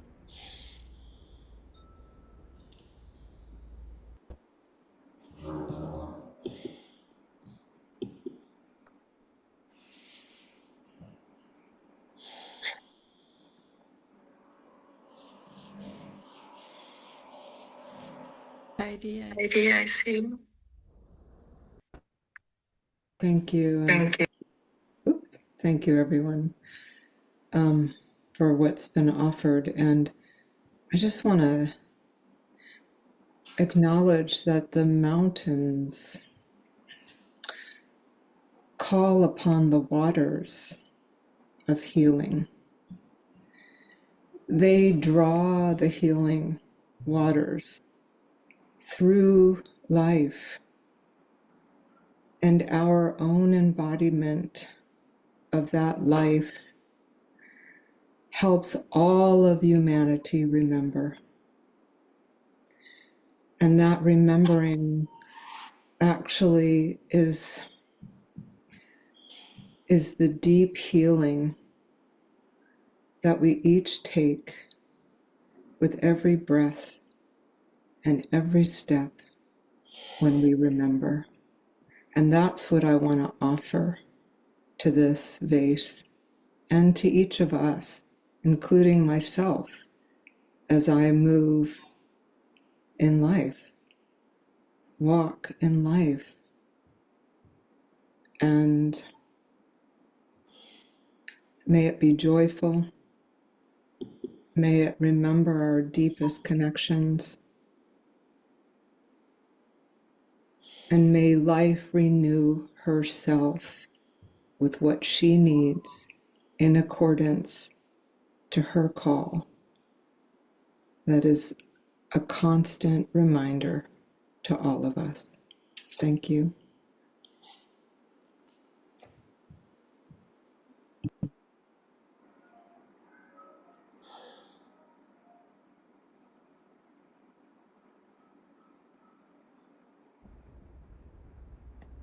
Thank you, Heidi. Pia?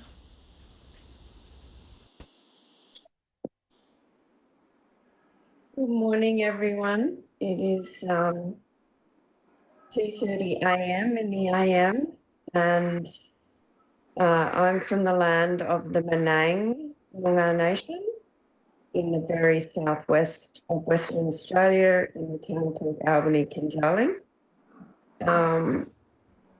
And I just want to say the moon has been present here. It has been solidly raining for days. And at 1:40, I just went outside, looked up in the sky, and there was the blood red moon. It was huge. It was here with us. All this emotion just came up, like it's everything on this call. I feel like the moon is some kind of releasing something at the moment like that. It just felt so powerful, and it was here with us. So I just want to share that.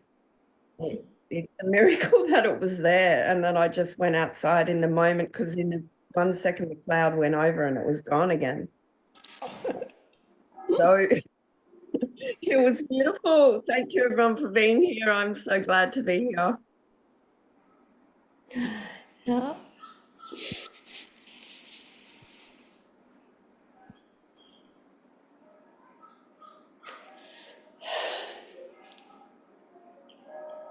Thank you, Pia. Ethel? Yeah, much gratitude for what's happening here, which I'm sure will find no limit in consequence. I would like to offer my gratitude into the vase, for the earth to which it's going, the earth that bears witness to all life and supports all life. I remain thankful in knowing that this vase will be placed with a particular intention to meet what's happening in Palestine, and that in doing that it will meet every vase that's been placed in the earth. And my prayer is that as I walk on this earth, as we walk on this earth, we remember we are not separate from any of life, however that might manifest, and whatever,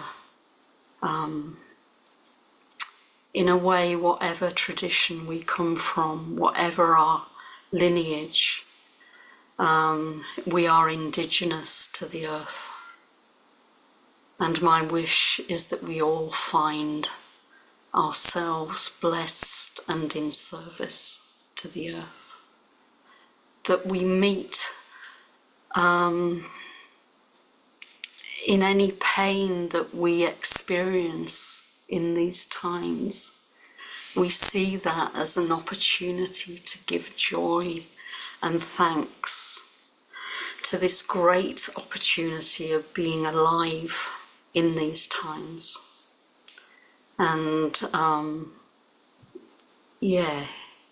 may we know in our deepest moments of sorrow that entwined with it is a joyfulness that wants to rise and can do so when met with all that flows from the earth and the elements, the water, the air, the sky. Thank you for this. Thank you.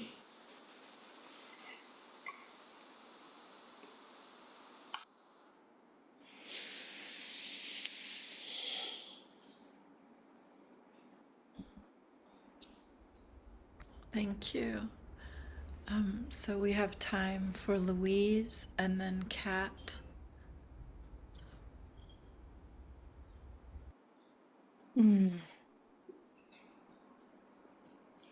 The music that you played impacted me so deeply. I felt like it was just like landing in my heart chakra, like a drumbeat of a vision. And I was connected to the spiritual intelligence of the mandala. And so my prayer for this vase is prayers for peace, for deep, deep, deep restoration over centuries of time. Yesterday I heard a speaker who is a leader of the Piscataway tribes here in Washington, D.C., challenge the gathered group. You know, when did our marching for peace begin? Was it at 11 today? Was it 100 years ago? Was it 400 years ago? Was it 11,000 years ago on these lands that are stolen lands? And I just think of these layers and layers of history and how our visions are pulled forward by the drumbeat. And Kat, I didn't even know you were going to go, but that seems related to what you and I are going to be in together very soon. So that's all I have to say. It's just this yearning for this restoration in Palestine and those lands, which I've been to and which are so piercing in their sorrow and their beauty.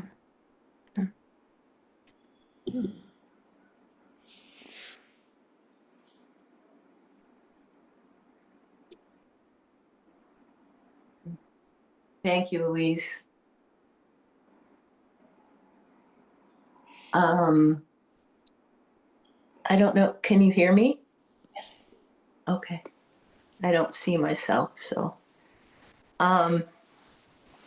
Anyway, I would like to offer into the Palestine vase this banner and what it says. And this was made by my dear friend Iris, who is an immigrant from El Salvador here in the US. Once we base our lives in love, we will be able to collectively radiate the power needed to heal the world's wounds and divisions. And then she has a lot of other beautiful words and an image.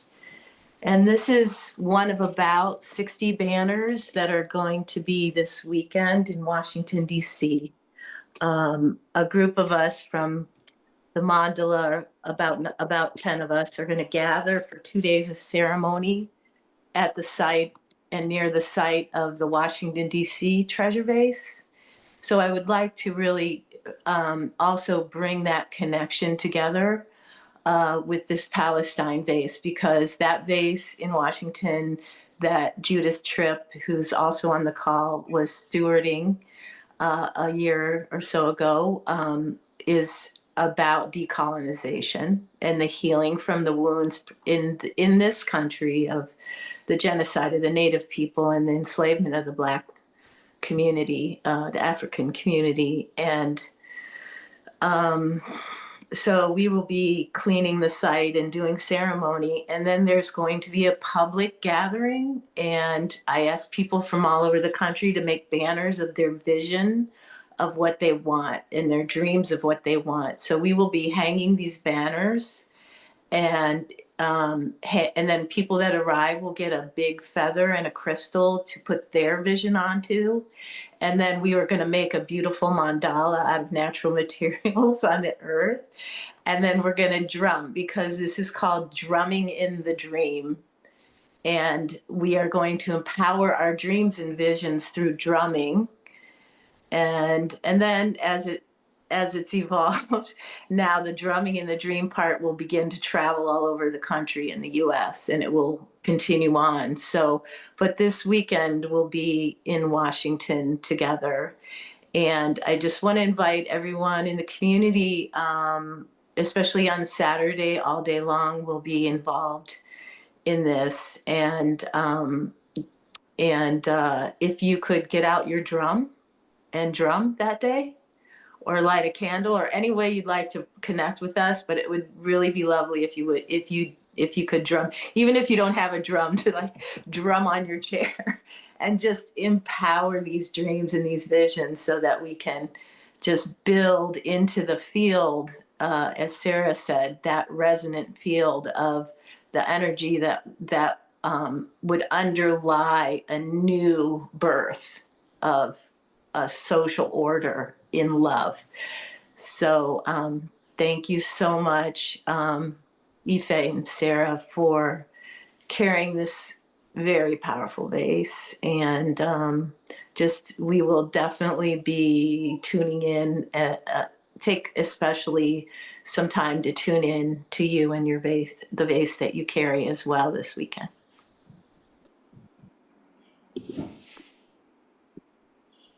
Beautiful, wonderful invitation, Kat. Thank you so much for putting all that effort in doing that. Really beautiful. So we're at the top of our time. But may I just say one more thing? I just want to acknowledge and give Kat credit. She had a dream, like she had a vision. It's coming true. I mean, it is unfolding. And so just the courage that it takes to hold that and then make it manifest. I mean, I am in awe of Kat. Kat, when you were speaking, I'd love to just briefly pick up on, I actually pictured it going all over the world, and I imagine these communities all over the world drumming in the dream. I think it's a wonderful, wonderful thing you're doing. So maybe we could talk more about this. Yeah, thank you. Yes, and Kat, today I was actually looking at one of the instruments that we have to hire here is the timpani, the biggest, loudest drum of all for the orchestras. So I love this drumming in the dream. And I just would like to say thank you for all your amazing sharing. It's very, very supportive and grounding and moving. And it makes us feel very connected. But also I would love to kind of pull some of the ideas and things that you've all shared and share those with our Palestinian group in different ways, to take you all, everything, your expressions, which have all come from your hearts, and share those with our Palestinian colleagues and friends, because this is the kind of support and uplift that we're doing. This is what it's about. That's for sure. Beautiful. So we do need to close here because we're 2 minutes past our time. There are still a few things that want to be shared, and that's mainly Aoife and Sarah about the event that's happening on November 1st and the invitation that's here for the community. Okay. I'd just love to share quickly about it. So we're bringing 50 people from Palestine, and 50 young women and an ensemble of musicians across to London. And this event is really designed as a fundraiser, and also to raise awareness, but also to bring in and presence the beauty of Palestinian culture. So what started off as a concert has now blossomed into this amazing Festival of World Cultures, Voices of Palestine event. So where we've got all manner of Palestinian things. And as I was saying earlier, lots of people coming together from the Palestinian community to create art, people talking, people providing food, music, and it's just going to be an incredible event. And we're also looking to a lot of most of the funding is going to support the communities and the musical developments of the talents of the children who are in the refugee camps, because this is their lifeline.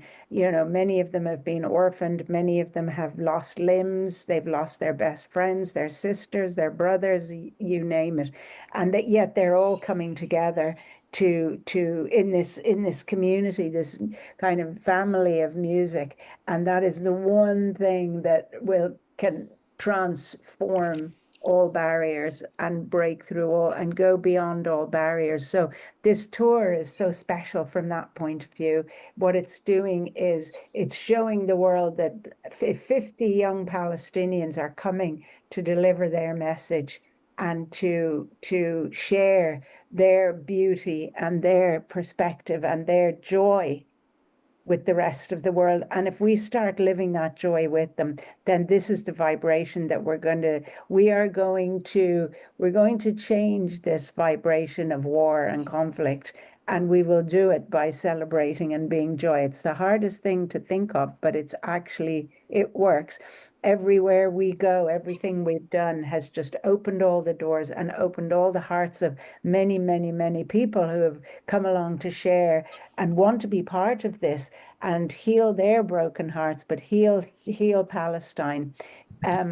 Conflict and hate and the bitterness and the genocide it's like cancer. It cannot exist when you create different conditions. It can only exist in one condition.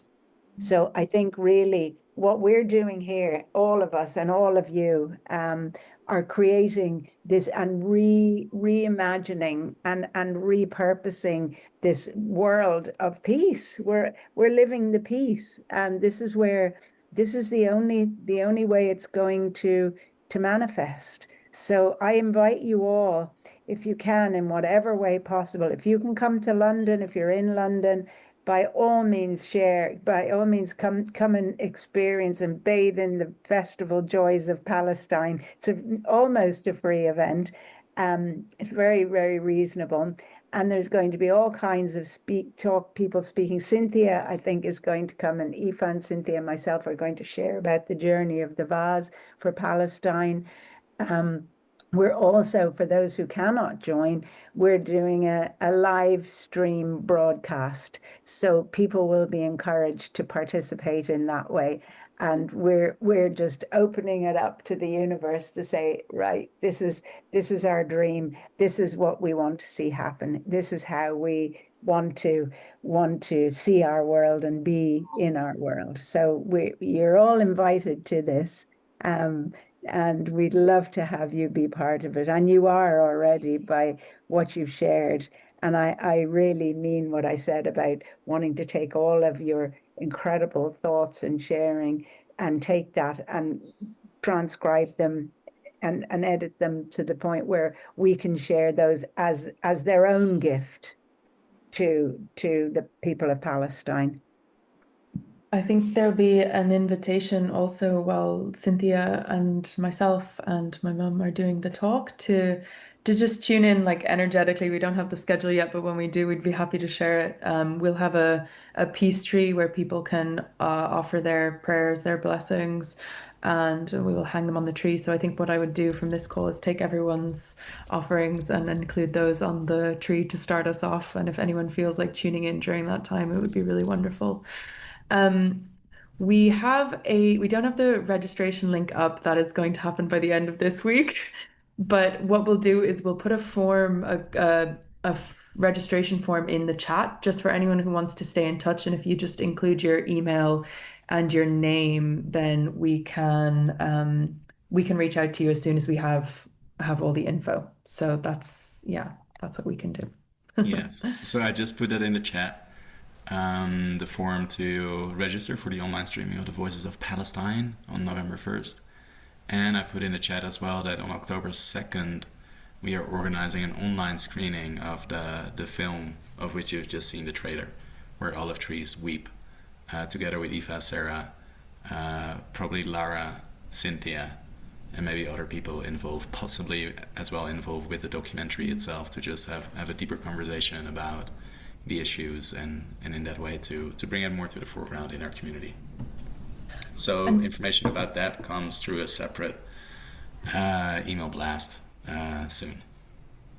And just to share as well, I can, after this, I'm happy to send, there was so much to share that we didn't quite get to, but I'm happy to send some links to the Daughters of Jerusalem. That song that we played at the beginning that Rick played was actually the Daughters of Jerusalem, the choir that Mum is bringing over.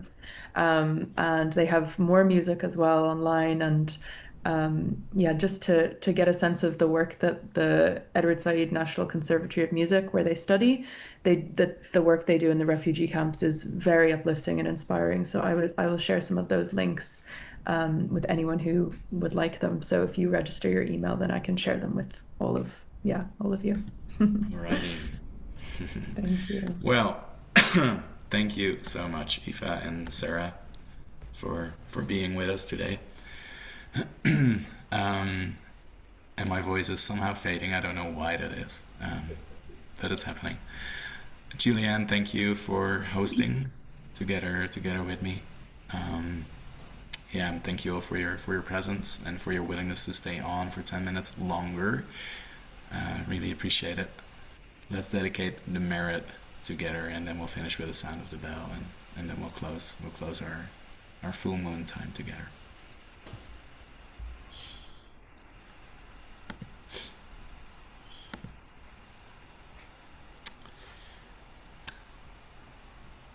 Here's the prayer of the dedication of merit. For as long as the earth remains, for as long as sentient beings remain, until then may these Earth Treasure Vases too remain, to dispel the miseries of the world. Through the merits of this practice, may all beings realize their inseparability with Gaia, and all life upon her living in peace and in harmony. May there be no more war or conflict, and may all hearts be filled with compassion. And so it is. Sound of the bell too. Send that out